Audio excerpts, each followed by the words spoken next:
ओम नमो भगवते वासुदेवाय। धन त्रयोदशी की कथा।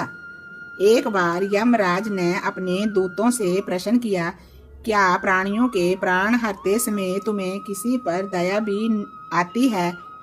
यमदूत संकोच में पड़ करके बोले, नहीं महाराज, हम तो आपकी आज्ञा का पालन करते हैं, हमें दया भाव से क्या प्रयोजन। यमराज ने फिर प्रश्न दोहराया, संकोच मत करो, यदि कभी तुम्हारा मन पसीजा है तो निडर हो करके कह दो। तब यमदूतों ने कहा, सचमुच एक घटना ऐसी घटी जब हमारा हृदय कांप गया। हंस नाम का राजा एक दिन शिकार के लिए गया। वह जंगल में अपने साथियों से बिछुड़कर भटक गया और दूसरे राजा की सेना में चला गया। वहां के शासक हेमा ने राजा हंस का बड़ा सत्कार किया। उसी दिन राजा हेम की पत्नी ने एक पुत्र को जन्म दिया। ज्योतिषियों ने नक्षत्र गणना करके बताया कि ये बालक विवाह के 4 दिन बाद मर जाएगा। राजा हंस के आदेश में उस बालक को यमुना के तट पर एक गुफा में ब्रह्मचारी के रूप में रखा गया। उस तक स्त्रियों की छाया भी ना पहुंचने दी। किंतु विधि का विधान तो अलग ही होता है।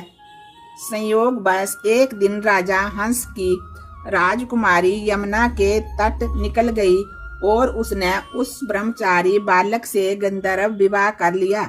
चौथा दिन आया और राजकुमार की मृत्यु हो गई।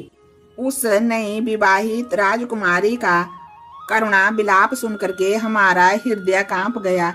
ऐसी सुंदर जोड़ी हमने कभी नहीं देखी थी। वे कामदेव तथा रति से कम न थे। इस युवक को काल का ग्रस्त करते समय हमारे आंसू भी थम ना पाए।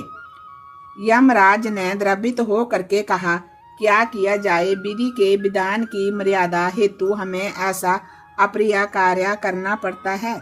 यमराज ने अकाल मृत्यु से बचने का उपाय बताते हुए कहा, धनतेरस के दिन पूजन एवं दीपदान को विधि पूर्वक पूर्ण करने से अकाल मृत्यु से छुटकारा मिलता है। जहाँ तहाँ जिस जिस घर में ये पूजन होता है वहाँ अकाल मृत्यु का भय पास नहीं फटकता। इसी घटना से धनतेरस के दिन धनवंतरी पूजन सहित दीपदान की प्रथा का प्रचलन हुआ। धनतेरस के दिन शाम के समय यम के नाम का एक दीपक दरवाजे के बाहर जलाना चाहिए। इससे अकाल मृत्यु का भय नहीं होता है। ओम नमो भगवते वासुदेवाय। ओम नमो भगवते वासुदेवाय।